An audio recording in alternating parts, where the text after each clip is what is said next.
نستغفره ونعوذ بالله من شرور أنفسنا ومن سيئات أعمالنا من يهده الله فلا مضل له ومن يضلل فلا هادي له وأشهد أن لا إله إلا الله وحده لا شريك له وأشهد أن محمدا عبده ورسوله يا أيها الذين آمنوا اتقوا الله حق تقاته ولا تموتن إلا وأنتم مسلمون يا أيها الناس اتقوا ربكم الذي خلقكم من نفس واحدة وخلق منها زوجها وبث منهما رجالا كثيرا ونساء واتقوا الله الذي تساءلون به والأرحام إن الله كان عليكم رقيبا يا أيها الذين آمنوا اتقوا الله وقولوا قولا سديدا يصلح لكم أعمالكم ويغفر لكم ذنوبكم ومن يطع الله ورسوله فقد فاز فوزا عظيما أما بعد فإن خير الحديث كتاب الله وخير الهدي هدي محمد صلى الله عليه وسلم وشر الأمور محدثاتها وكل محدثة بدعة وكل بدعة ضلالة وكل ضلالة في النار فأعوذ بالله من الشيطان الرجيم بسم الله الرحمن الرحيم ومن أحسن دينا ممن أسلم وجهه لله وهو محسن واتبع ملة إبراهيم حنيفا واتخذ الله إبراهيم خليلا حاضرین جمعہ، بزرگوں، نوجوان ساتھیوں، عزیز بچوں، قرآن کریم کی سورہ نساء کی ایک آیت خطبہ مسنونہ کے بعد آپ کے سامنے تلاوت کی گئی ہے۔ آیت کریمہ کے اندر ایک ایسی شخصیت کے حوالے سے گفتگو کی گئی ہے جو شخصیت عالمی اور ہمہ جہت شخصیت ہے، جو شخصیت اللہ رب العالمین کے یہاں پر مقبول اور قابل اتباع شخصیت ہے۔ ایسی شخصیت جس کا ذکر اللہ تعالیٰ نے قرآن مقدس کے اندر کثرت سے کیا ہے۔ اللہ سبحانہ و تعالیٰ نے ان کے بارے میں ان کی زندگی کے مختلف پیرائے میں بات کی ہے۔ اللہ سبحانہ و تعالیٰ نے ان کے حوالے سے نبی صلی اللہ علیہ وسلم کو حکم دیا کہ ہم نے آپ کی طرف وحی کی اتبع ملت ابراہیم حنیفا، کہ آپ ملت ابراہیم کی پیروی کریں۔ یہاں تک کہ اس امت کو یہ تاکید کی گئی کہ فاتبعوا ملت ابراہیم حنیفا، تم ابراہیم حنیف کی ملت کی پیروی کرو۔ تو شخصیت سے مراد ابراہیم علیہ السلام کی شخصیت ہے۔ آج کے خطبے کے اندر ہم ابراہیم علیہ السلام کی زندگی سے کچھ اسباق اپنی زندگی کے اندر شامل کرنے کی کوشش کریں گے، اور ہم وہ نصیحت حاصل کرنے کی کوشش کریں گے جو نصیحت اللہ رب العالمین نے قرآن مقدس کے اندر ذکر کیا ہے اور ہمارے لیے اسوہ اور نمونے کے طور پر اللہ رب العالمین نے بیان کیا ہے۔ میں نے جو قرآن کریم کی آیت پڑھی ہے، اس آیت کا ترجمہ یہ ہے کہ وَمَنْ أَحْسَنُ دِينًا مِّمَّنْ أَسْلَمَ وَجْهَهُ لِلَّهِ وَهُوَ مُحْسِنٌ، اس شخص سے اچھا دین کے اعتبار سے کون ہو سکتا ہے؟ دوسرے الفاظ میں اس شخص سے بہتر شخص کون ہو سکتا ہے دین پر عمل کرنے کے اعتبار سے، جو اپنے چہرے کو اللہ رب العالمین کے سامنے سرنڈر کر دے، اللہ رب العالمین کے لیے اپنے چہرے کو مطیع و فرما بردار کر دے، وَهُوَ مُحْسِن، اس حال میں کہ وہ احسان کرنے والا بھی ہو، اس حال میں کہ اس کے اندر احسان پایا جاتا ہو، نیکی کا جذبہ پایا جاتا ہو اور اخلاص پایا جاتا ہو۔ وَاتَّبَعَ مِلَّةَ إِبْرَاهِيمَ حَنِيفًا، اور اس شخص سے اچھا انسان اور کون ہو سکتا ہے دین پر عمل کرنے کے اعتبار سے جس نے ابراہیم حنیف کی ملت کی پیروی کی۔ واتخذ اللہ ابراہیم خلیلا، اور اللہ نے ابراہیم کو خلیل بنا لیا، دوست بنا لیا۔ پہلی بات، اللہ رب العالمین نے توحید کے حوالے سے کی کہ سب سے بہتر انسان وہ ہے جو اللہ رب العالمین کی توحید کا اقرار کرے، اللہ کی توحید کو قبول کرتے ہوئے اپنے پورے وجود کو، چہرہ کہا گیا ہے، چہرہ جسم کا ایک اعلیٰ حصہ ہے، ایک شریف حصہ ہے، شرف والا، عزت والا حصہ ہے یہ چہرہ۔ اللہ رب العالمین نے انسان کے چہرے کو خوبصورت بنایا ہے، تو اگرچہ چہرہ بولا گیا ہے لیکن یہاں پر مراد کیا ہے؟ پورا انسان کا اپنا وجود، پورا جسم، کہ انسان اپنے پورے جسم کو اللہ رب العالمین کے تابع و فرما بردار بنا دے، یعنی اللہ تعالیٰ کی توحید کو قبول کرتے ہوئے توحید کے تقاضے پر عمل کرے اور وہ مکمل طور پر اللہ رب العالمین کی فرما برداری میں لگ جائے۔ تو یہ پہلی چیز بتائی گئی۔ دوسری چیز بتائی گئی وَهُوَ مُحْسِن، وہ اس حال میں اللہ رب العالمین کی توحید کو قبول کرے کہ احسان کی حالت میں ہو۔ احسان کی کئی تعریف ہے شریعت کے اندر، احسان اخلاص کو بھی کہا جاتا ہے، جیسا کہ اللہ کے نبی صلی اللہ علیہ وسلم نے ایک حدیث کے اندر جبریل علیہ السلام کے سوال پر احسان کے بارے میں بتلایا، ان تعبد اللہ کأنک تراہ فإن لم تکن تراہ فإنہ یراک۔ احسان یہ ہے کہ تم اللہ کی عبادت ایسے کرو گویا کہ اللہ کو تم دیکھ رہے ہو، یا پھر اللہ کی عبادت اس حال میں کرو کہ اللہ تعالیٰ تمہیں دیکھ رہا ہے۔ تو یہ اللہ کو آپ دیکھ رہے ہیں یا اللہ رب العالمین آپ کو دیکھ رہے ہیں، یہ اصل میں احسان اخلاص کے مراتب ہے۔ آپ کے دل کے اندر جس قدر اخلاص ہوگا، اگر اخلاص اعلیٰ مرتبے پہ پہنچا ہوا ہے تب آپ اللہ رب العالمین کو دیکھ پائیں گے۔ دیکھ پانے کا مطلب یہ ہے کہ آپ اپنے ذہن و دماغ کے اندر ہمیشہ اللہ رب العالمین کو حاضر رکھیں گے۔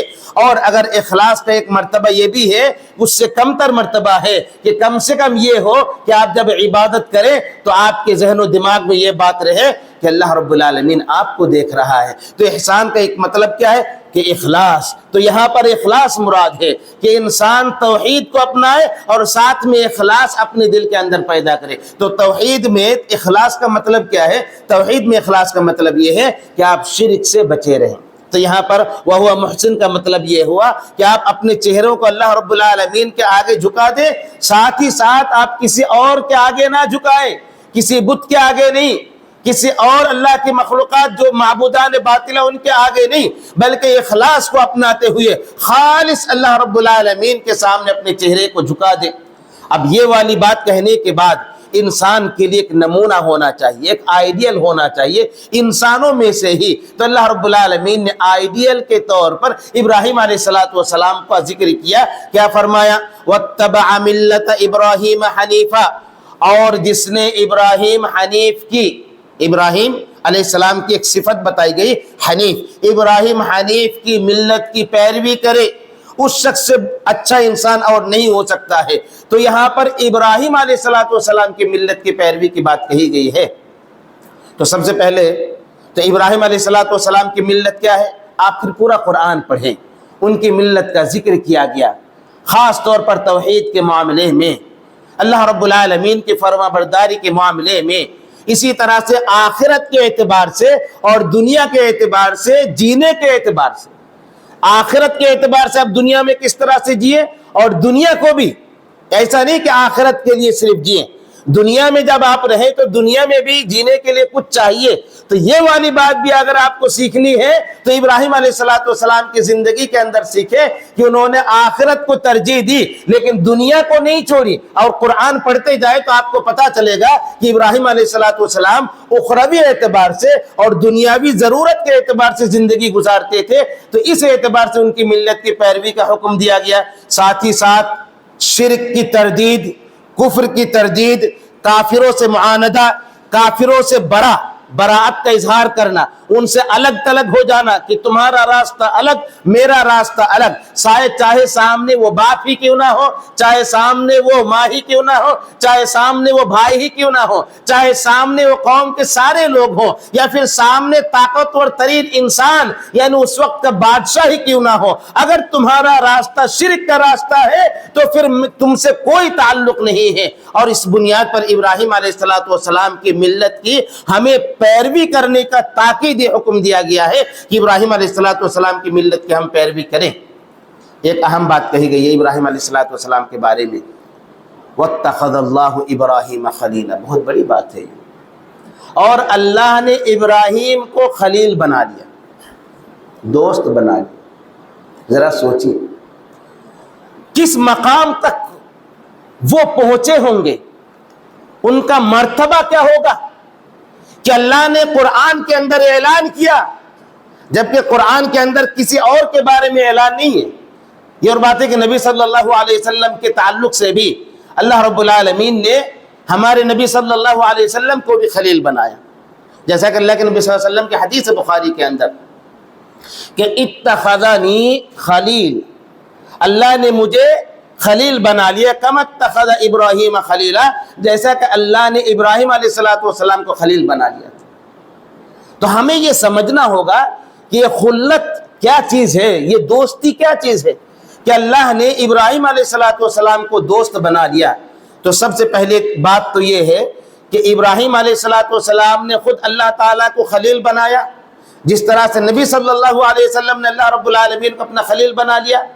کہ آپ صلی اللہ علیہ وسلم نے ایک ممبر پر کھڑے ہو کر کے ایک بار خطبہ دیا، اور آپ صلی اللہ علیہ وسلم نے فرمایا یا ایھا الناس، اے لوگو، لو انی لاتخذت منکم خلیلا لاتخذت ابا بکر خلیلا، لوگو اگر میں تم میں سے کسی کو دوست بناتا تو ابو بکر کو دوست بناتا، ولیکن صاحبکم خلیل اللہ، لیکن تمہارا یہ ساتھی اللہ کا خلیل ہے۔ تو آپ سمجھ سکتے ہیں کہ نبی صلی اللہ علیہ وسلم نے اللہ کو اپنا خلیل بنا لیا۔ انسانوں میں سے کسی کو اگر میں خلیل بناتا تو ابو بکر کو بناتا، ابو بکر کی فضیلت ثابت ہو گئی۔ لیکن خلیل کا معنی اصل میں ہمیں سمجھنا ہوگا کہ خلیل کہتے کسے ہیں۔ عام طور پر دوست ترجمہ کیا جاتا ہے کہ اللہ کا دوست، لیکن جب عربی زبان کے اندر یہ لفظ استعمال ہوا ہے تو عربی کے اعتبار سے اور شریعت کے اعتبار سے اس لفظ کو ہمیں سمجھنے کی ضرورت ہے۔ تو خلیل یہ خلت سے لفظ بنا ہے۔ خلت جیسے محبت ہوتی ہے، محبت سے جو اعلیٰ مرتبہ ہوتا ہے وہ خلت کا مقام ہوتا ہے۔ محبت کیا ہے؟ یعنی دل کا میلان، دل کسی کی طرف جھک جائے، اس کو محبت کہا جاتا ہے۔ اور خلت کہتے ہیں کہ کسی کے دل کے اندر وہ محبت پیوست ہو جائے، وہ بالکل دل کی گہرائی میں جا کر کے وہ محبت ڈوب جائے، جس کو کہتے ہیں مخلصانہ دوست، جگری دوست، بے لوث محبت۔ یہ اصل میں خلیل کا معنی آتا ہے۔ تو آپ اللہ رب العالمین نے یہ بات کہی کہ اتخذ اللہ ابراہیم خلیلا، اللہ نے ابراہیم علیہ السلام کو اپنا خلیل بنا لیا۔ تو اللہ نے جب بنایا تو اس کا مطلب یہ ہے کہ اللہ سبحانہ و تعالی ابراہیم علیہ السلام کے کام، ان کی عبادت، ان کی اطاعت، ان کی فرمانبرداری اور توحید کے حوالے سے ان کی جو کارکردگی ہے اس پر خوش ہو کر کے اللہ اس سے راضی ہو گیا۔ رضامندی کا جو اعلیٰ مرتبہ ہو سکتا ہے وہ اعلیٰ مرتبہ ابراہیم علیہ السلام کو حاصل ہوا۔ یہ اصل اللہ تعالیٰ کا ابراہیم علیہ السلام کو خلیل اپنانے کا مطلب ہوتا ہے۔ ہم اچھے سے جانتے ہیں آپ جیسا عمل کریں گے اللہ تعالیٰ ویسے ہی بدلہ دے گا۔ جب اللہ تعالیٰ نے ابراہیم کو دوست بنا لیا، خلیل بنا لیا، تو اس کا مطلب یہ ہے کہ ابراہیم علیہ السلام نے بھی اپنی زندگی کے اندر اللہ تعالیٰ کو خلیل بنا لیا تھا۔ اور اللہ سبحانہ و تعالیٰ نے ابراہیم علیہ السلام نے اللہ تعالیٰ کو اپنی زندگی کے اندر کس طرح سے خلیل بنایا، وہ آپ ذرا سوچئے کہ خلت کا میں نے معنی بتلایا کہ محبت سے اوپر کا جو مرتبہ ہوتا ہے، محبت سے اعلیٰ مرتبہ، اس کو خلت کہا جاتا ہے۔ محبت سے بڑھ کر کے دل کے اندر پیوست ہو جائے، اور یہ چیز ہر ایک بندے کے اندر اللہ رب العالمین کے لیے ہونی چاہیے۔ اللہ کی محبت دل کے بالکل اتاہ گہرائی کے اندر ہونی چاہیے، تب جا کر کے خلت کا مقام پیدا ہوتا ہے۔ اور یہ مقام جب پیدا ہو تو پھر انسان اللہ ہی کے لیے جیتا ہے۔ اس کا جینا، اس کا مرنا، اس کا سانس لینا، اس کا اٹھنا بیٹھنا چلنا پھرنا، ہر ایک چیز کے اندر اللہ رب العالمین سے تعلق ہوتا ہے۔ ہر ایک معاملہ اللہ تعالیٰ کے اعتبار سے طے پاتا ہے، یہاں تک کہ مسکرانا، یہاں تک کہ کسی کے ساتھ معاملہ کرنا، یہاں تک کہ اللہ رب العالمین کے حکم کی تعمیل میں وہ صرف اللہ تعالیٰ ہی کو اپنے سامنے دیکھتا ہے، دنیا میں سے کسی بھی چیز کو نہیں دیکھتا ہے، یہ اصل خلت کا مقام ہوتا ہے۔ ایک اور بات بتلا دوں، جب یہ خلت کا مقام حاصل کرتا ہے انسان، تو اس کا مطلب یہ ہے کہ سب سے اعلیٰ مرتبہ اس انسان نے حاصل کر لیا۔ اسی لیے اللہ تعالیٰ نے ابراہیم علیہ السلام کی ملت کی پیروی کا حکم دینے کے ساتھ ساتھ اس بات کا اعلان کیا کہ ابراہیم کو اللہ نے خلیل بنا دیا، تاکہ ہم یہ جان سکیں خلیل کیسے ہوئے۔ وہ اللہ کا دوست بننے کے لیے انہوں نے کیا محنتیں کی، کیا قربانیاں دی، کس طرح سے زندگی گزاری، یہ جاننا ہمارے لیے ضروری ہے۔ تو سب سے پہلی چیز، بات کی کئی چیزوں کا میں ذکر کروں گا تاکہ ہم یہ جان سکیں کہ واقعی معنوں میں ابراہیم علیہ السلام اسی بنیاد پر وہ اللہ تعالیٰ کے دوست قرار پائے، اور اسی وجہ سے اللہ نے ان کی ملت کی پیروی کا ہمیں حکم دیا ہے۔ تو پہلی چیز یہ کہ توحید کو ثابت کرنے میں ابراہیم علیہ السلام نے اپنی جی جان لگا دی۔ توحید کیا ہے؟ توحید یہ ہے کہ اللہ خالق ہے، کائنات کا مالک وہی ہے، کائنات میں تدبیر اسی کی چلتی ہے، عبادت کے لائق وہی ہے، تمام اللہ رب العالمین کے نام صرف اسی کے لیے ہے، کوئی اور وہ نام اس کے اندر شریک نہیں ہو سکتا ہے۔ ان چیزوں میں اللہ کو تنہا ماننا، اللہ کو ایک ماننا، اس کے اندر کسی کو بھی شریک نہ ٹھہرانا، کسی کو بھی نہیں، اس کو اصل توحید کہا جاتا ہے۔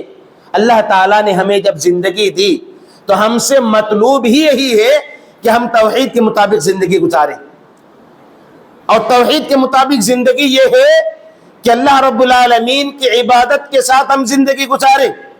ابراہیم علیہ السلام کی زندگی ہم جب دیکھتے ہیں تو انہوں نے کس طرح سے اس معاملے کو ثابت کیا کہ مشرک قوم کے یہاں پر پیدا ہوتے ہیں، گھر کے اندر باپ بت پروش، بت بنا کر کے بت بیچتا تھا باپ۔ اب ذرا سوچئے، باپ جس باپ نے پرورش کی، رات دن جس باپ کے درمیان، ماں باپ کے درمیان رہ کر کے وہ بڑے ہوئے، وہ سارے کے سارے نہ ہی کہ صرف مشرک تھے، خود بت بناتے تھے اور لوگوں کو بیچتے تھے، پجاری تھے۔ ابراہیم علیہ السلام ایسے ماحول میں انہوں نے آنکھیں کھولی، پھر آگے چل کر کے جب وہ دیکھتے ہیں تو ان کا دل گوارا نہیں کرتا ہے، خود اپنے باپ کو سمجھانے جاتے ہیں۔ کیا کہتے ہیں اپنے باپ کو؟ یا ابتی لم تعبد ما لا يسمع ولا يبصر ولا يغني عنك شيئا، اے ابو جان، آپ ایسے معبودوں کی عبادت کیوں کرتے ہیں جو نہ سن سکتے ہیں، نہ جو دیکھ سکتے ہیں، جو نہ آپ کو فائدہ پہنچا سکتے ہیں، نہ نقصان پہنچا سکتے ہیں؟ ایسے معبود پتھروں کو تراش کر کے بت بنا لیے، ان کو معبود اپنا لیا۔ یہ کوئی معبود ہے؟ یہ تو جھوٹے معبود ہے، ان کی کوئی سچائی نہیں، ان کی کوئی حقیقت نہیں، آپ ایسے معبودوں کو پوجتے ہیں۔ اب عقلی دلیل تھی، واقعی معنوں میں یہ جب سن نہیں سکتے، دیکھ نہیں سکتے، نفع و نقصان کے مالک نہیں ہے، تو عبادت کے لائق کیسے ہو سکتے ہیں؟ عبادت کے لائق تو وہ ہے جو علیم ہو، ہر طرح کا علم رکھتا ہے، جو بصیر ہو، تمام چیزوں کو دیکھتا ہے کہ اس کی نگاہ سے کوئی بھی چیز اوجھل نہیں ہو سکتی، وہ سمیع ہو، ہر ایک بات کو وہ سنتا ہے، یہاں تک کہ دل کے اندر اٹھنے والی بات کو بھی وہ سن لیتا ہے، وہ وہی ذات ہے۔ اسی طرح سے وہ ضار ہو، نقصان پہنچانے کا مالک ہو، وہ نافع ہو، نفع پہنچانے کا بھی اختیار رکھتا ہو، اور یہ صرف اور صرف اللہ رب العالمین ہے۔ تو انہوں نے اپنے باپ کو سمجھایا، باپ نے دھمکی دی، کہا کہ اے ابراہیم، اگر تم اپنے اس روش سے باز نہیں آئے تو میں تمہیں سنسار کر دوں گا، پتھر مار مار کر کے ہلاک کر دوں گا۔ ابراہیم علیہ السلام پھر بھی اپنے اس کام سے، اس دعوت سے اپنے آپ کو روکا نہیں، بلکہ آگے بڑھتے گئے، قوم کو سمجھایا، قوم نے بھی نہیں سمجھا۔ قوم کو سمجھانے کا وہ طریقہ اختیار کیا کہ شاید کہ تاریخ میں ایسا بہت کم ایسی مثالیں ملیں گی آپ کو کہ قوم کو سمجھانے کے لیے تنہا، جبکہ کوئی ساتھ نہیں ہے، بتوں کو توڑ دیا۔ آپ ذرا سوچئے، کوئی چھوٹا موٹا کام ہے؟ یہ کوئی معمولی کام ہے کہ قوم کے سارے لوگ موجود ہیں، یہاں تک کہ بادشاہ بھی مشرک ہے، اور یہ شرک کے خلاف اپنے دل میں اس طرح سے بغض اور نفرت رکھتے ہیں کہ مشرک جو اللہ کے ساتھ شریک ٹھہراتے ہیں ان کو سمجھانے کے لیے بتوں کو توڑ دیا، پھر ان کے سامنے سینہ تان کر کے کھڑے بھی ہو جاتے ہیں۔ ایسا نہیں کہ چھپ جاتے ہیں ڈر کر کے، نہیں، سینہ تان کر کے ذرا پوچھو، اپنے اس بڑے معبود سے پوچھ لو، یہ اس نے سب دیکھا ہے، بتائے گا یہ کہ کس نے توڑا ہے۔ قوم ہکا بکا رہ جاتی ہے۔ ابراہیم علیہ السلام کے لاجک کے سامنے ان کے پاس کوئی دلیل ہی نہیں ہوتی سوائے اس کے کہ ہمارے باپ دادا یہی کرتے آ رہے ہیں۔ جیسے آج بھی کہا جاتا ہے نا کہ پوروج ایسے ہی کرتے تھے تم بھی کرو، تو پوروج اگر غلط تھے تو ہم کیوں غلطی پر چلیں؟ جو صحیح ہو دلیل کی روشنی میں اب ثابت کرو کہ یہ صحیح ہے، ورنہ قبول کرو کہ تمہارا جو دعویٰ ہے دعویٰ توحید وہی اصل دلیل کی روشنی میں صحیح بات ہے، درست بات ہے۔ تو ابراہیم علیہ السلام کے سامنے ہکا بکا رہ گئے۔ کس طرح سے توحید کو ثابت کیا کہ بادشاہ کے سامنے لایا گیا، وہ بادشاہ کے سامنے بھی سینہ سپر ہو گئے، سینہ تان کر کے کھڑے ہو گئے۔ بادشاہ سے کیا کہا؟ اللہ رب العالمین نے قرآن کے اندر آیت نازل کی، سورہ بقرہ پڑھیے، الم تر الی الذی حاج ابراہیم فی ربی ان آتاہ اللہ الملک۔ اللہ نے جس کو بادشاہت دی ہے، ابراہیم علیہ السلام سے وہ جھگڑ رہا تھا، تو ابراہیم علیہ السلام نے کیا کہا کہ میرا رب وہ ہے یحیی و یمیت، میرا رب تو وہ ہے جو زندگی دیتا ہے اور موت دیتا ہے۔ کہا انا احیی و امیت، اس نے کہا میں بھی زندگی دیتا اور موت دیتا ہوں۔ دو قیدیوں کو لایا، ایک کو زندگی دے دی، یعنی چھوڑ دیا تو زندگی دے دی، ایک کے بارے میں موت کی سزا سنا دی۔ اب اتنا بیوقوف تھا وہ کہ اس کو موت اور زندگی کا مالک سے اس نے تعبیر کر لیا کہ میں موت اور زندگی کا مالک ہوں۔ تو آپ ذرا دیکھیے، ابراہیم علیہ السلام نے کہا ٹھیک ہے دلیل دیتا ہوں۔ اب انہوں نے کہہ دیا کہ میرا رب وہ ہے جو مشرق سے سورج نکالتا ہے اور مغرب میں ڈبوتا ہے۔ اب حق فبہت الذی کفر، اس کے پاس کوئی دلیل تھا، کوئی ماننے والا ہے میں ہی کرتا ہوں یہ؟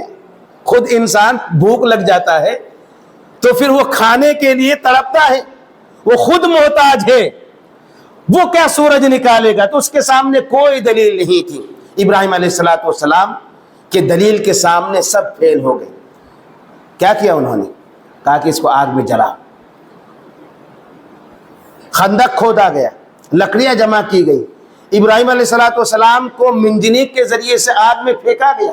یہ اور بات ہے کہ اللہ رب العالمین نے معجزہ دکھایا، آگ سے کہا یا نار کونی بردا وسلاما علی ابراہیم، اے آگ ابراہیم کے لیے تو ٹھنڈ ہو جا اور سلامتی والی آگ بن جا۔ ابراہیم علیہ السلام نکل آتے ہیں۔ تو آپ دیکھیے توحید کو ثابت کیا، زبردست انداز میں ثابت کیا۔ یہ ہمیں سیکھنے کی ضرورت ہے، کیونکہ ہم اپنی زندگی کے اندر اپنے توحید کے ساتھ سمجھوتا کر لیتے ہیں۔ کتنے ایسے مسلمان ہیں جو شرک کے در پر جا کر کے اپنے سر کو، اپنے ماتھے کو ٹیکتے ہیں۔ کتنے ایسے مسلمان ہیں جو شرک یہ عقیدہ رکھتے ہیں، غیر اللہ کو پوجتے ہیں، غیر اللہ کو سجدہ کرتے ہیں، قبروں کے ارد گرد طواف کرتے ہیں۔ کتنے ایسے ہیں جو قبر والے کو زندہ مان کر کے قبر والے سے فریاد رس ہوتے ہیں، فریاد طلب کرتے ہیں، وہ قبر والے کے سامنے اپنے مشکلات رکھتے ہیں۔ کتنے ایسے ہیں مسلمان جو نام نہاد مسلمان ہیں جو قبر والے کو سجدہ کرتے ہیں۔ یہ شرک کرتے، کھلم کھلا شرک۔ ارے جس نبی نے شرک کے خاتمے کے لیے اپنے آپ کو آگ میں جھونک دیا، اس نبی کی پیروی کے لیے ہمیں کہا گیا ہے، اور ہم یہ ایسی قوم بن گئے ہیں کہ اس نبی کی مشرک قوم کی طرح، کہ اس نبی کی قوم نے شرک کے اندر اس طرح سے دلدل میں پھنسے ہوئے تھے کہ توحید والے کے دلائل کا جواب نہ دے پا کر کے توحید والے اس نبی کو آگ میں جھونک دیا، اور ہم شرک میں ملوث ہیں۔ کس قدر ہمارے لیے افسوسناک بات ہے یہ، جو ہمارے اوپر بڑے مصائب اور پریشانیاں آتی ہیں نا، ہم کہتے ہیں کہ ہمارے اعمال کی وجہ سے، تو بدعمالیوں کی ایک بہت بڑی وجہ مسلمانوں کی یہ شرک میں مبتلا ہونا ہے۔ لوگ سمجھتے ہیں کہ یہ ہمارا مسلک ہے، یہ ہمارا دین ہے، ہمارے دین کے اندر یہ بے دخل اندازی نہیں ہونی چاہیے، یہ والی بات کہتے ہیں آپ۔ قرآن و حدیث کی روشنی میں آپ صاف کریں، ثابت کریں کہ آپ جو شرک کر رہے ہیں یہ قرآن و حدیث کی روشنی میں صحیح ہے۔ مسلمانوں کے یہاں پر شرک پایا جاتا ہے، افسوسناک بات ہے۔ آگے چلیں، ابراہیم علیہ السلام دوست کیسے ہوئے؟ اللہ رب العالمین نے ابراہیم علیہ السلام سے کہا اذ قال له ربه اسلم رب نے کہا کہ فرما بردار ہو جاؤ، قال اسلمت لرب العالمین، انہوں نے کہا کہ رب العالمین کے لیے میں فرما بردار ہو گیا۔ اب یہ فرما برداری آپ ذرا دیکھیں، فرما برداری کیا ہے؟ کہا کہ بیوی اور بچے کو بے آب و گیا میں چھوڑ آؤ، اللہ کا حکم ہے، فرما برداری اللہ کا حکم ہے۔ نہیں دیکھا دنیا، نہیں دیکھی انہوں نے آگے کا کیا ہوگا، مستقبل میں کیا ہوگا، بچے کے ساتھ بیوی کے ساتھ کیا ہوگا، نہیں سوچا، اللہ کا حکم ہے مان لیا۔ اور بیوی کے اندر بھی کیا فرما برداری کا جذبہ تھا۔ دیکھیں گھر کا گارجن اگر فرما بردار ہوتا ہے اللہ رب العالمین کا، تو گھر کے اندر وہ اثر دکھتا ہے۔ اس لیے آپ اگر گھر کو سدھارنا چاہتے ہیں تو اپنے آپ کو سدھار لیں، تو بہت حد تک آپ کا گھر، آپ کی بیوی، آپ کے بچے سدھر جائیں گے۔ ابراہیم علیہ السلام فرما بردار تھے تو بیوی بھی کس قدر فرما بردار تھی۔ صرف اتنا پوچھا کہ اللہ کا حکم ہے، ابراہیم علیہ السلام نے کہا کہ ہاں، تو پھر اللہ تعالیٰ مجھے ضائع نہیں کر سکتا ہے۔ کتنا توکل تھا اللہ رب العالمین پر، چاروں طرف سناٹا، جنگلات، پہاڑیاں، وہاں پر کوئی نہیں، پرندہ پر تک نہیں مار رہے، پھر بھی اس بیوی کو اللہ پر اتنا یقین کہ اللہ کا اگر حکم ہے تو پھر اللہ کے اس حکم کی تعمیل کیجیے آپ، اللہ تعالیٰ مجھے ضائع نہیں کرے گا۔ یہ فرما برداری ہے۔ اللہ کا حکم ہوا بیٹے کے گلے پر چھری چلا دو، ابراہیم علیہ السلام بیٹے کے گلے پر چھری چلا دیتے ہیں، یہ اللہ رب العالمین کی فرما برداری۔ خلیل ایسے نہیں بن گئے تھے۔ تو یہ وہ چیزیں ہیں کہ ابراہیم علیہ السلام کی زندگی سے ہمیں سیکھنے کی ضرورت ہے، بحیثیت ایک فرد کے، بحیثیت معاشرے کے ذمہ دار ہونے کے اعتبار سے، بحیثیت باپ کے اعتبار سے، بحیثیت شوہر کے اعتبار سے، بحیثیت اللہ رب العالمین کے بندے ہونے کے اعتبار سے، اللہ رب العالمین کے مطیع و فرما بردار بن جانا، اللہ کے لیے توحید کو ثابت کرنا، یہ چیزیں اگر سیکھنی ہو تو ابراہیم علیہ السلام کی زندگی سے سیکھیں۔ ابراہیم علیہ السلام کی زندگی کے بہت سارے پہلو ہیں، تفصیل کے ساتھ اللہ رب العالمین نے قرآن کے اندر ذکر کیا ہے۔ اور آپ کو میں بتلا دوں کہ چونکہ یہ خطبہ کا وقت بہت مختصر ہوتا ہے، ابراہیم علیہ السلام کی شخصیت بہت جامع شخصیت ہے اور بہت وسیع شخصیت، وسیع طور پر ہمیں ان کی شخصیت کو جاننے کی ضرورت ہے۔ ذمہ داران مسجد نے اسی مقصد کے لیے انشاءاللہ آج عشاء بعد سے 9:30 سے 10:15 تک ابراہیم علیہ السلام کی سیرت کے عنوان پر 5 روز تک یہ سیرت کا کورس ایک کورس کے طور پر جاری رہے گا، یعنی آج جمعہ سے لے کر کے منگل تک یہ کورس جاری رہے گا۔ اور اس کو دلچسپ بنانے کے لیے کورس کے بعد امتحان بھی رکھ دیا گیا تاکہ لوگ دلچسپی کے ساتھ سنیں، اور بھی دلچسپ بنانے کے لیے امتحان میں پھر انعامات بھی رکھ دیے گئے۔ یہ اچھی چیز ہے، شریعت اس چیز پر ابھارتی بھی ہے کہ نیکی کی طرف لوگوں کو رغبت کرنے کے لیے انعامات دیے جائے تو دینا چاہیے تاکہ لوگ نیکی کی طرف آ جائیں۔ تو یہ سارا اہتمام مسجد کے اندر انشاءاللہ آج عشاء بعد سے لے کر کے منگل کے رات تک یہ جاری رہے گا۔ تو آپ سے گزارش کی جاتی ہے کہ آپ ابراہیم علیہ السلام کی شخصیت کو اور بھی بہتر انداز میں جاننے کے لیے ان دروس کے اندر شریک ہوں، اور ابراہیم علیہ السلام کے حوالے سے قرآن و حدیث کے اندر کیا باتیں کہی گئی ہے ان باتوں سے آپ مستفید ہوں۔ اللہ سے دعا ہے کہ اللہ رب العالمین ہمیں ابراہیم علیہ السلام کی ملت کی پیروی کی توفیق عطا فرمائے۔ جس طرح سے ابراہیم علیہ السلام نے توحید کو ثابت کیا، توحید کو قبول کر کے توحید کے تقاضوں پر عمل کیا، اللہ تعالی ہمیں بھی توحید نصیب ہوئی ہے۔ اللہ تعالیٰ توحید پر قائم و دائم رہنے کی توفیق عطا فرما، توحید کے تقاضوں کو پورا کرنے کی توفیق عطا فرما۔ اور مشرک قوم جس طرح سے مسلمانوں کے اندر شرک داخل کرنا چاہتے ہیں اور مسلمانوں کو اپنے دین کے اندر واپس بلا لینا چاہتے ہیں، اللہ تعالیٰ مشرک قوم سے ہماری حفاظت فرمائے۔ اللہ رب العالمین ہماری حفاظت فرمائے شرک سے، کفر سے، اللہ تعالیٰ ہماری حفاظت فرمائے بدعات اور خرافات سے۔ اللہ سے یہ بھی دعا ہے کہ اللہ تعالیٰ یہ جو عشر ذی الحجہ یہ ایام چل رہے ہیں، یہ عظیم الشان ایام ہیں، ان ایام کے اندر ہمیں تو نیک اور صالح اعمال کرنے کی توفیق عطا فرمائے۔ اور یہ جو قربانی کا دن آ رہا ہے، اللہ تعالیٰ ہم سب کی قربانیوں کو تو قبول فرما۔ اسی طرح سے وہ لوگ جو قربانی کا ارادہ کرتے ہیں، اللہ تعالیٰ ان کو تو اخلاص کی نیت کی توفیق عطا فرما۔ آمین وآخر دعوانا ان الحمدللہ رب العالمین۔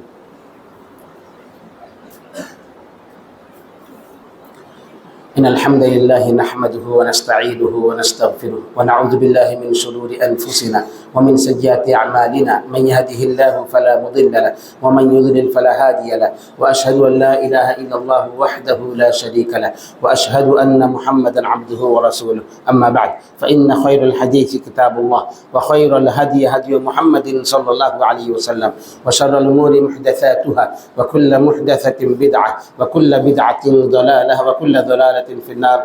أعوذ بالله من الشيطان الرجيم. إن الله يأمر بالعدل والإحسان وإيتاء ذي القربى وينهى عن الفحشاء والمنكر والبغي يعظكم لعلكم تذكرون واذكروا الله يذكركم وادعوه يستجب لكم ولذكر الله أكبر والله يعلم ما تصنعون.